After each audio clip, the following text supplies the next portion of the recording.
Greetings, friends. Aloha from Earth. This is Gemini Brett. Today is 11/11/2021. Go kiss an angel. I was listening to a podcast yesterday about John Lennon, and they were talking about, wait a second, why does it say John Lennon was born on September 10th? We all know he was October 9th, right? And it's because it was Americans reading, an Englishman writing October 9th as the 9th of October, 9/10, right? So here's one of these days, 11/11, where no matter where you live, if you're doing this Empire's Pope calendar called Gregorian, you're going to agree it's 11/11. And I probably should have gone live at 11/11/11, but what are you going to do? I was in a session at the time. So here I am now to talk about this first quarter moon. And for any first quarter moon, which is the waxing half moon, a quarter way through the lunation, my general phrase is sprouting ain't easy. Because I think of the new moon, and I'm certainly not the first. Maybe it was Rujar, probably not, that the new moon is the seed moment of the cycle. And the first quarter, as far as I'm concerned, is that sprouting, right? So the seed, we don't even know what it is. We scatter some seeds in the garden back there, and things start sprouting, and there's this wonderful question of what is that anyway? But I mean, what is the seed's experience, right? That's the observer. The seed has to first, sprout, break through that hard soil layer and come into this weird new world. And there's winds and there's rain, it's a lot to deal with. But I mean, it's said that the wind bends the plant so the plant will grow stronger, right? So I'm wearing the Strong Bad shirt today. Maybe you know this character. I'm definitely dating myself. This guy was one of the ways I used to bond with many high school kids I would tutor in math back in the day. And it just felt very Mars and kind of appropriate. We're in a time like that. Tension and Release is the subtitle for this particular share. Or Yesterday and Tomorrow. Yesterday, all my problems were up in my face. Maybe you felt that way. I mean, that's what I think the astrology had to say. I definitely witnessed a bunch of it. I had a pretty easy day yesterday, but because looking at the heavenly happenings, kind of decided to unplug and take it easy. So where I was hard on myself was, I don't have time to do this. You're supposed to be doing this. You have to do this. There's these responsibilities. It's like, no, right? You are responsible for being an aware human being and use the tools necessary. And at some points in time, you're going to want to carve out some space for yourself, right? So I think that can be productive astrology. Now, if we're doing that astrology so productively that we never do anything in the so-called real world, is that productive or useful? Probably not. All right, so tension and release, yesterday and tomorrow. Why do I say that? Well, yesterday, in many regards, it really was one of the trickiest days of the month, as far as I hear in the songs of the Celestial Symphony. But really, it's only because there was a very strong statement of a thing that's basically all month long, right? So what it was yesterday was Mercury coming in to conjoin Mars and Scorpio. And it happened to happen at the same time that both of them squared Saturn in Aquarius, and the moon was right there with Saturn, just to make sure, I don't know, our hearts were there to experience this thing. So, why is a Scorpio Aquarius thing difficult anyway? Right? Why do we say that about a square, right? So you see these red lines with the squares on them. They depict signs or degrees of signs that are 90 degrees apart. And it's interesting because what you'll find if you really dive into the code of astrology, the aspects or the relationships between signs or planets in signs, that the tradition calls hard aspects. I prefer like activating aspects. And the so-called easy aspects, I prefer to say flowing. But what the hard aspects share, and these are the conjunctions as we call them today, the squares and the oppositions, which were once called diameters. I like that more. But what they share, like for example, Scorpio, I'm showing the Scorpio sun, Aquarius, right? So the first quarter moon is the moon squaring the sun. So Aquarius squares Scorpio. The diameter of Scorpio opposite is Uranus, sorry, it's Taurus, where we found Uranus for so long. And this is the true black moon that's living in that degree at this point too. And then Leo would be the fourth of these so-called fixed signs, right, of this cross of oppositions and squares, right? And there it is. Like what they share is modality, as we call it today. We used to say quadruplicity, right? That it is the fixed signs, as we call this modality today. So it's a strange thing that like the so-called hard aspects exist between signs that have this agreement, right? So, well, what is fixed versus what is cardinal? What is mutable? I have a maybe unique point of view. I don't think so. It actually very much was informed by Daniel Gemario at the Shamanic Astrology Mystery School, where he knows the fixed signs as service to self-interest signs. As a card carrying Scorpio, I shifted that one to service to self-growth. But service to self. And, it's important to say that doesn't mean like, the new age thing that we hear, you're either serving yourself or you're serving spirit, and that's going to be the divide into the new dimensions. Maybe you haven't heard that. There you go. No, I mean that there is a kind of other focused, and I see that as the cardinal signs. And yes, I include Aries in that, right? So if we are a protector, what are we protecting? For example, if we are an adventurer, who are we adventuring for? That's also a thing. Whoever first got to the mountain's peak did it for the whole team, you see? That the mutable signs I see very much like the spiritual essence of their element. And the fixed signs, my mantra for the fixed signs is fix yourself to fix the world. So I said this probably yesterday and most days this month. If you're looking at Pisces, for example, it's very much a sign of compassion. You don't have compassion without passion, right? Like, so you cannot really actually honor empathically, right? So what someone is going through if you have not also gone through your things, right? So, I mean, there's a difference between empathy and sympathy, right? And it's not like when I sit with wonderful beings who are opening their heart and sharing their story with me as a counseling astrologer, it's not like I've gone through the exact same thing they have, right? But there's a part of me in my own personal wound or my own personal joy, right, that can resonate with the wound, the joy. Do you see what I'm saying? And really that's Scorpio. Scorpio is like my thing, right? You'll see like the boxer here trying to protect my thing so you can't come in and see it in some ways. That's Mars, and Mars, who we say is traditionally the ruler of Scorpio. Mars is also said to rule the first decan, or the first face of Scorpio, which is the first 10 degrees of Scorpio. Mars is also said to rule from the Egyptian terms, the first bounds of Scorpio. And Mars has since left those bounds, now is in the bounds of Venus. But that was not at all true at the time of new moon, right? And so if new moon is the seed, let's head back to the new moon chart and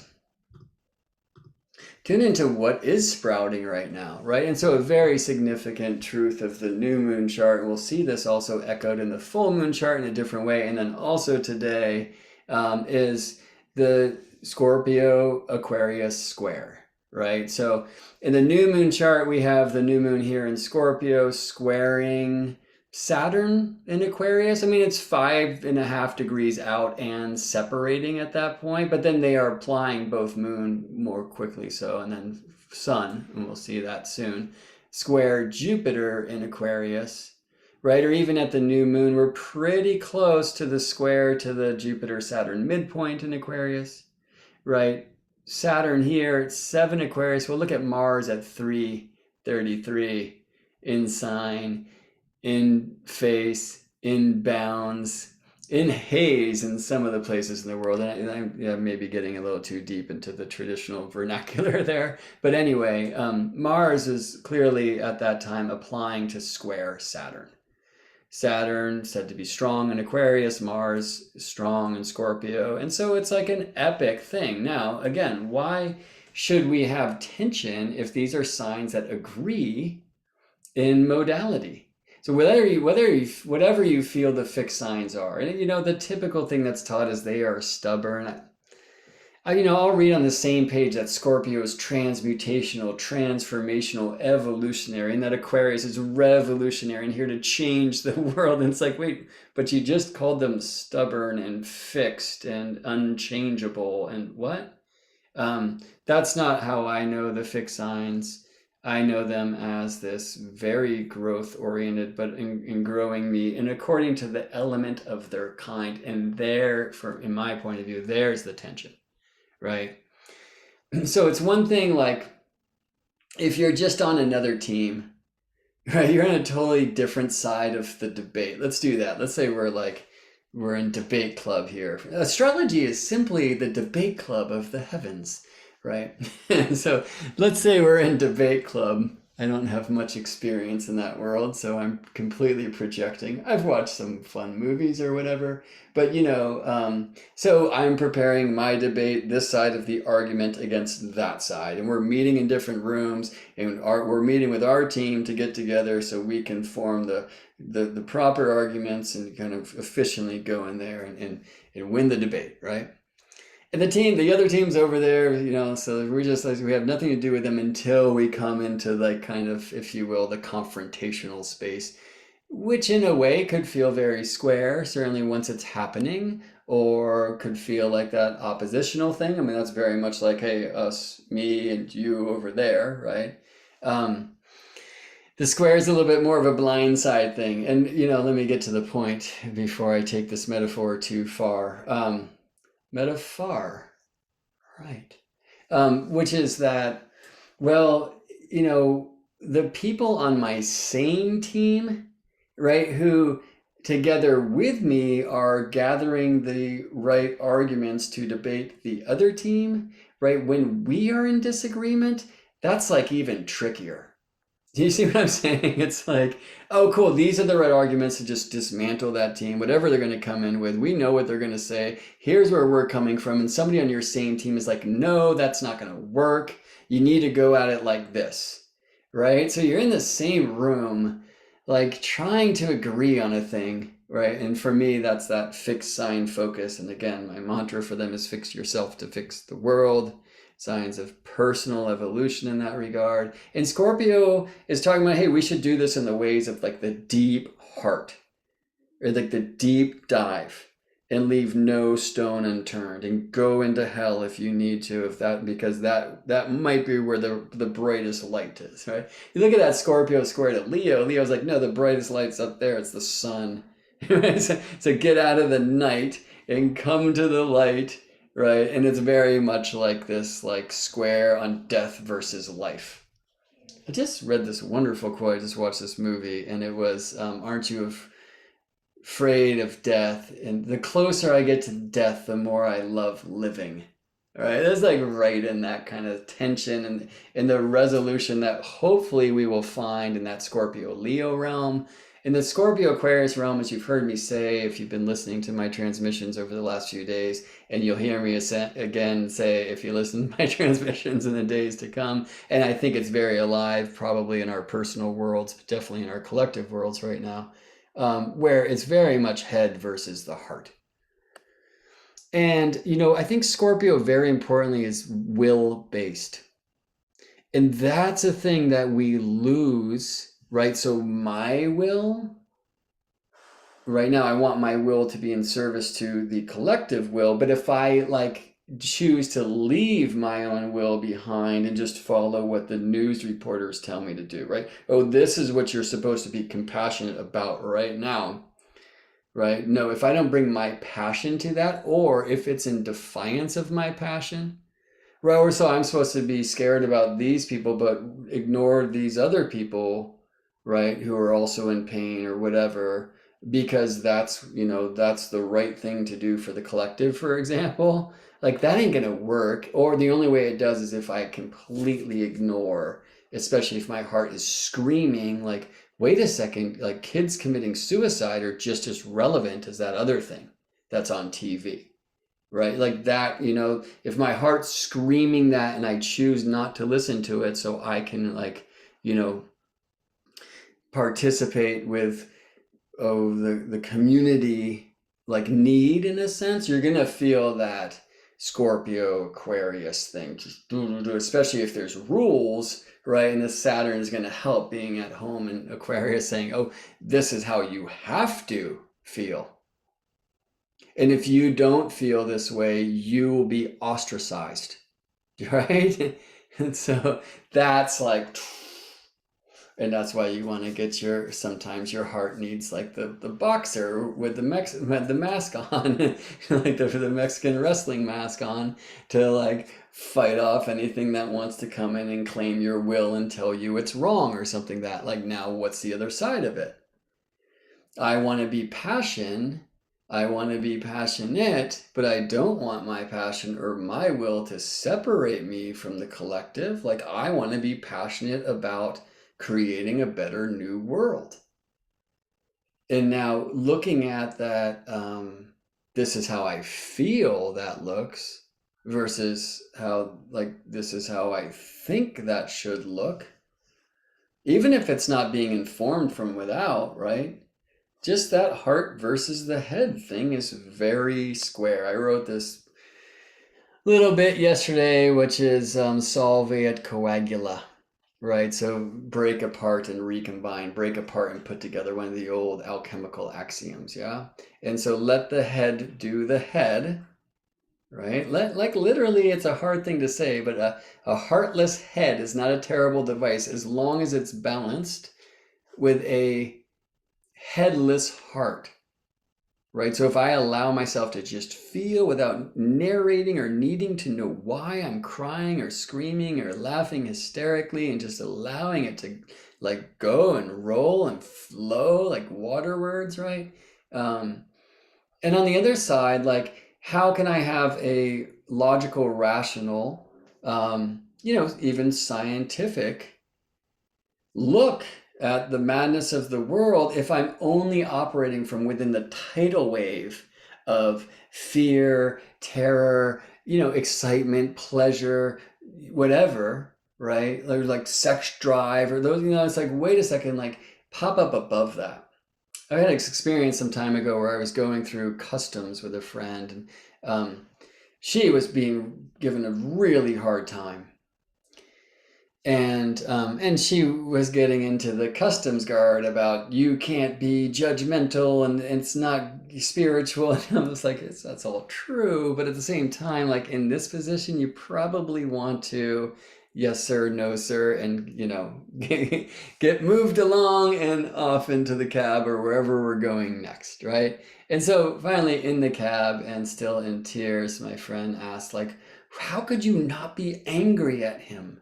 Right? Like, how could you not tell him that was wrong? And I was like, for one thing, he's doing his job. Another thing, just logically speaking, I want to, like, make it to the retreat. I don't want to, like, get stuck sleeping in the airport. Do you know what I mean? Like, and I know nobody did anything wrong. We just need to be really level-headed, right? So what is level? Tideless. No high tide, no low tide, right? Just, and it really is that kind of dome of Olympus, in a sense, like, get up above the waves and have a look down. Now, don't live there. Don't live in a heartless place, or else all sorts of terrible things are happening. Look around, right? But let the mind be the mind, right? And astrology is this super cool way to do that. I mean, not only, as I was saying before, like, maybe looking at some of the trickier dates in the world, or how they align for you, and choosing to give yourself more space on those days, like, not necessarily putting yourself into the ring, right? Where you're going to have to put the gloves on and that whole thing. Or maybe that's exactly what you want to do, because maybe this is that time for the great breakthrough and you just need to put yourself in the front lines and it's going to go down, right? Choose your own adventure. Fear the will in that. So, right, I mean, I think astrology, sometimes if I'm in that situation, like, I always say it this way, although I haven't been pulled over by a policeman since I've said it, and I'm sober and all sorts of things. But anyway, that like if I'm get pulled over by the police and I have that like fear comes up, it's like the way that I'm gonna like not squash that, but allow myself to be in a place where I'm not controlled by it, is just contemplate like, what is this guy's moon sign? Right? Like, it's things that I do that astrologically all the time. Anyway, it's like, oh wow, I'm like hearing a ton of Venus in that. That's interesting. Like maybe wouldn't expect that from that person. I bet you this policeman plays guitar. I'm not gonna ask, like I'm gonna do my thing, license and registration or whatever, but at the same time in my space, I'm always observing.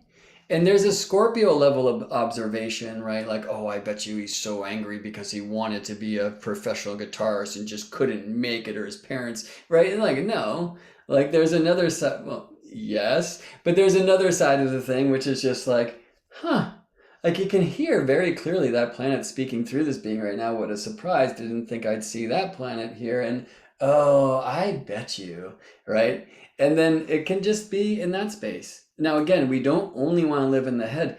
We don't only want to live in the heart either.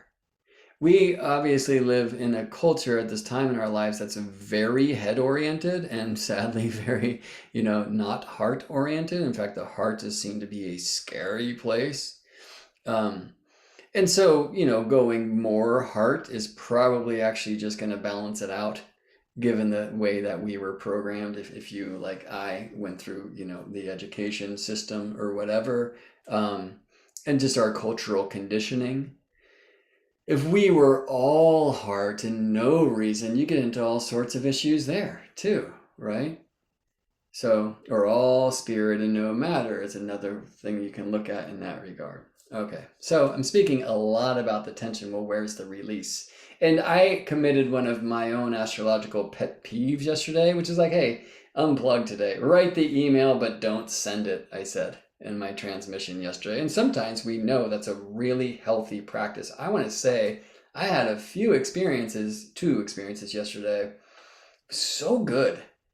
I wrote the thing and it was so charged and like, I mean, I bring a little too much sometimes. It might not surprise you. And I'm slowly getting wiser with my age, I guess, right? And like learning to slow it down and wait, right? So like these days I'll write the thing instead of hitting send right away, like put it there.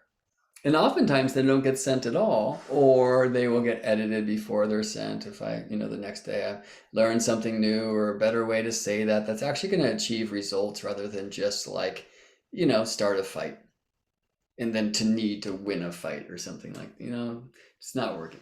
But the cool things that happened to me twice yesterday with two different groups that I'm in, there's like this thing I've been really needing to say, but I keep like every time I like type it in my head or even on the screen, it's like I'm being very animistic. Wait, what's the word? I'm picking a fight. I'm having a fight with my vocabulary right now, apparently. Animosity is the word. Anyway, so I'm in that zone and it's like, don't send that thing. So what happened twice yesterday is like these two emails I've been needing to send, but can't because there's just too much charge. And fortunately, I'm like relaxing and waiting a little bit more these days. And so there I am in both cases. And in these groups, somebody else in the group wrote the email and they wrote it right. Like they wrote it the way that I've been wanting to, but I didn't know how to. And there it was. And I felt like that and just in of itself, where these kind of Scorpio Aquarius squares, like if we don't need to take action right away, and are able to kind of sit in that tension and witness it and experience it, feel it, live it, and also witness it, and let those things be two different things, right? So solve it, coagula, let the heart do the heart, let the head do the head, But would it be interesting if we brought them into the same bed? That was the other thing, right? But again, like even I mean, I could take that metaphor way too metaphor. But that kind of tension of and flirtation and that kind of thing, and like letting that energy be there so that once they do come together, it's like extra powerfully magical, tantric in a sense, right? So that I think is kind of where the energy right now is. And so yesterday it was cool. I don't know that I was like saved by, educated by, led by, revelations thanks to, like I don't know exactly the right phrase, but it was really cool to see, wow, that thing I've been wanting to say but couldn't say without too much charge was just said by this other person in the group, which can be an Aquarian thing just on a mundane level, in the right way. And I get to learn from that. And just like, how happy am I that we're in like the same group, and that there's somebody who kind of shares my opinion but can share it well to other people in the group where we're feeling this square, right? It's like all these control dynamics and these kinds of, it's like interesting things. Okay, so the pet peeve of astrology that I committed yesterday was, hey, write the email but don't send it. Okay, well, when should I send it, astrology guy? Right? So I don't usually like to tell somebody don't act anyway, right? Like I'm very turned off by the astrology that's like, don't do anything today, hide under a rock today, never sign a contract, in a year with an odd number, whatever, right? So, and yet sometimes that is completely wise. I mean, the better thing is to say, hey, look, these are the energies as I'm hearing them, do with them what you will, right? And so yesterday I was like, hey, write the thing, but don't send it. Okay, well, if you're going to give that advice, it's probably good to also offer, and I think this day would be a great day to send that. And so yesterday, I think, was this place of significant tension. And it's not gone. Like this morning, where are we? In this first quarter moon, in Pacific time, aligned at 4:46 a.m., right? Since then, Moon has conjoined Jupiter, and now she's past Jupiter, having made her last aspect in the sign of Aquarius, is void, of course, from the modern context, until she ingresses Pisces. So, today's not necessarily the day either, friends. Sprouting ain't easy, and this should be a time when the intentions that came around, and hopefully were purposefully set here at Scorpio New Moon time, that really starting to sprout. Now, what I've noticed is that the intentions typically are met with tension at this time. And what I have personally found is usually I have no idea. Like I'm feeling tension, but it doesn't seem to apply to my intention at all. It just feels random, right? It's like, hey, this wasn't the plan, right? Like how often have we said that? And it's like the more intentional we get about our growth, this wasn't the plan. Like you're just throwing monkey wrenches to keep it, probably to keep it interesting. Maybe that's a Gemini or Aquarius word. So at this time, obviously, we're just really strongly configured in some of these squares and some of these oppositions. Where is the release? Or when is the release?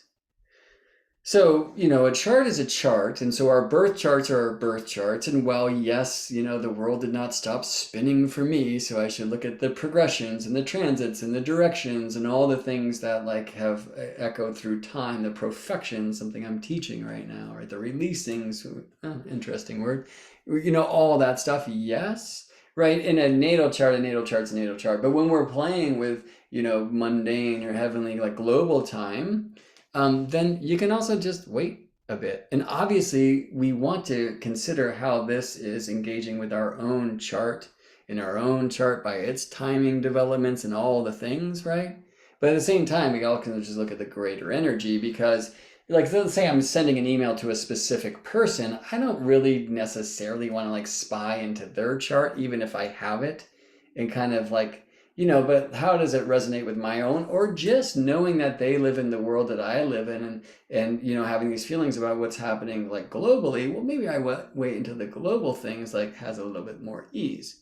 Intention and release, it's a very important like application in music, right? So one of the greatest ways I've been educated astrologically over the course of the last year and a half is doing a lot of work with my brother Eric Deutsch, where we create songs of the soul, as we call them. And I take a birth chart, and then I've got a system where I like translate it to musical harmony, like a palette of notes and kind of like harmonic games and symbolic images based upon significant transits in a chart. Okay. And it's cool because it's really helped me address astrology in a very different way. And it's really based upon this. I should say this isn't new to the musical approach, but it's helped me like hear it and experience it in different ways. So it's based upon these kind of tensions and release. So a square is tense, a trine is release. Right? So one of the easiest flowing, and especially in this way, water, right? Look at a Scorpio sun trine Pisces Neptune, right? Let's look at the full moon chart coming up. This is this Taurus lunar eclipse. And you remember the new moon, we had the new moon opposite Uranus and Saturn on the square. Well, look, here we have, of course, a full moon is, of course, a built-in opposition of the luminaries, right? Moon is opposite sun, this time close enough to the nodes to be a lunar eclipse. We also see at the time Mars opposite Uranus. See that? So Mars is at the degree basically where the new moon was. It was 1240. And now Mars is taking over in that opposite Uranus role. And then so we have a Mars, Saturn, Uranus T-square. We also have a Moon, Sun, Jupiter T-square. Right? So there's significant tensions. And I was writing up some production notes for Eric to record a song for this full moon just last night. So I'm really kind of been tuning into this, yeah? And so it's like, all right, there's those tensions, like those T-squares are super tense. Where is the release? So if we look at that, again, like the Mars, Saturn, Uranus T-square, well, we've got the Venus-Mars sextile. Or the Venus-Uranus trine, right? So Uranus is kind of caught up in this stuff. Mars is caught up in this stuff. Saturn's on the T-square with them. Well, Venus comes in to make a wedge with them. And that's a very different energy, this triangle. It's a very different kind of flow. It's a sextile and a trine. Yeah, and this diameter still exists there, right? So we can do that with the new moon as well, which is configured in a wedge with Neptune. I mean, that's getting pretty loose, but you can see at the time that Mercury is trine Neptune, right? So I'm seeing tensions, and then here's release. I could go with the moon trine Pluto as well, right? All right, so back to today. And look at Mercury. Wait, that's the new moon chart. Where is today? So Mercury, that's the full moon chart. Where is today? Today. First quarter moon this morning. Great. So look at how now it's Mercury, Mars. Mercury's opposite Uranus, right? Applying is going to happen pretty soon. Venus is coming into square Chiron, right? So there's these tensions building, but where are the release points? And when I'm looking at the tension of a quarter moon, they're tense, right? In Hawaii, they call them the olis. And they're like, leave people alone for a couple of days when the moon has that edge, right?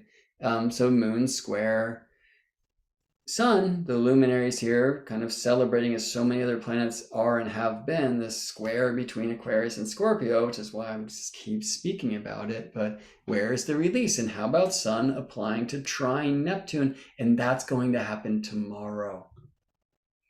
And it will happen tomorrow after the moon ingresses Pisces. Right, and so look at some of these kind of beautiful things. I'll go right now. It's currently 1:28 p.m. Pacific time on 11/11. Kiss an angel. And what I'm going to do is look at, okay, well, for example, when does moon ingress Pisces. And the answer is 11:54 p.m. this evening, Pacific time. That'll be obviously on the 12th for many of you in other time zones, right? And we see the sun here 20:08 with Neptune at 20:30. So when does sun trine Neptune? And thanks to Astro Gold software for making this so easy for me.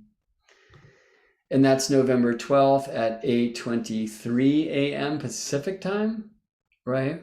And then look at these other trines. So the Uranus, the Mercury-Uranus opposition's building, the Mars-Uranus opposition's building. Well, so is the Venus-Uranus out of boundsness, and with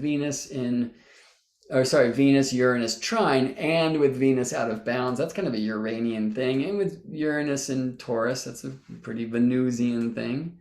Maybe not Uranus's strong suit. Anyway, tale for another time. But I'm loving that after Sun perfects this trine tomorrow morning, Friday, Venus's day, we'll also see like there's some interesting parallels going on. Mercury and Mars will be parallel Jupiter, and that's a way through what's called anti-skia that Aquarius and Scorpio can really play nice. The other bit of it is just kind of looking at, okay, well, when does Moon move a little bit further along and trine Mars? And a trine's a trine, and Mars is Mars. So what about Moon trine Mercury? Look at that's at 4:28 p.m. tomorrow, and now the sun's only 21 arc minutes from Neptune, and partile, same degree. And then a little bit later, we'll get this Moon trine Mercury. 9:22 p.m. Pacific tomorrow, Friday, November 12th, 2021. Sun just moved out of that partile relationship with Neptune, but still in a degree. There's a lot of flow here. Or, I mean, I could even rewind time, and like the right time was that Sun. Well, no, let me leave it here because time, right? But check out how we get this fan, sextile fan, it's sometimes called, or I like to call it sometimes like a sexy trine, because you've got a trine with a planet at the midpoint, or sextile, right? So we have these strong squares still, like Mars square Saturn, they're separating, Mercury square Saturn separating, Sun is applying to square Jupiter, it's still in the air, right? But again, we get these like parallels to balance it a little bit. But we also have midpoint planets in different places of release. So it's a thing, it's a lot longer than I meant to play today, but why I don't expect that by now is the most hilarious thing. But the main thing I would encourage you for you, whether it's in your natal chart or a chart that we're looking at and you're kind of caught in the squares and the oppositions, we'll look for the sextiles and the trines. Maybe you're going through a strong transit right now. Maybe Saturn is, maybe you have a Saturn return. Or let's do a different one, maybe a better example. Let's say you have Saturn in the sign of Scorpio. And so here, this Aquarius Saturn is squaring your natal Saturn right now, okay? Well, maybe you have Jupiter in the sign of Aquarius. So while transiting Saturn is squaring your natal Saturn, transiting Saturn is also trining your natal Jupiter, right? So there's tension and there's release. Friends, if it's all release, we don't want to listen to the song. It's just bad. Like good music has tension, and we purposefully use tension to make space for a sweeter release. Perhaps life is just like that. And perhaps your natal chart is proof that your soul is a very good composer. And if that sounds like too much free will and you prefer a little bit more fate, well, just be a great dancer then. See you in space.